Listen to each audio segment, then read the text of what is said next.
My grandma's given me everything I've ever needed my whole life. So, I'm more than happy to do whatever I can to support her in any way I can. The ongoing COVID-19 pandemic and lockdown restrictions have been particularly hard on those in Ontario's long-term care homes and their families, ripping people away from older loved ones now forced into isolation. But one small business owner has found a novel way of still feeling connected with her grandmother while supporting her in her golden years. How time flies. I know. Joni Cassidy's 95-year-old grandmother and namesake Joan from Trenton was a passionate world traveler up until about 6 years ago, picking up souvenirs and collectibles along the way, amassing an enviable eclectic collection over several decades. She's been to many, many places all over the world, to China, Japan, Romania, Croatia, Portugal, Mexico, Spain, Africa, Germany. I mean, you name it, she's probably been there. As age caught up with her, Joan was moved into a long-term care home for extra support. Granddaughter Joni, a registered massage therapist, launched How Time Flies Vintage on Instagram last summer to help with her care. She's been in long-term care for about 3 years, and her living expenses, take up the majority of her pension.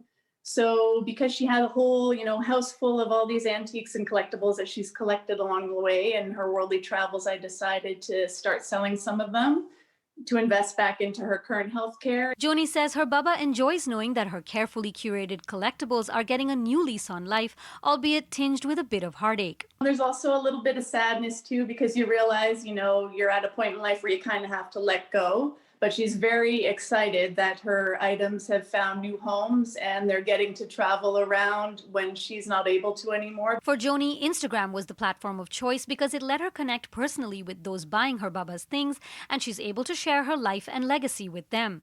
Along with a vintage shop, the page is a tribute to a remarkable, trailblazing woman. She was the only female steel buyer with a bunch of men. For Stephen Adamson, she did that in I believe, the late 60s, early 70s, which is amazing. For that time, she really enjoyed it. She loved giving them a little bit of hell, being one of the only women. Along with sharing vintage collectibles and fond memories, the page's message is one of respect and giving back to our elders. I've never seen a real smart one yet.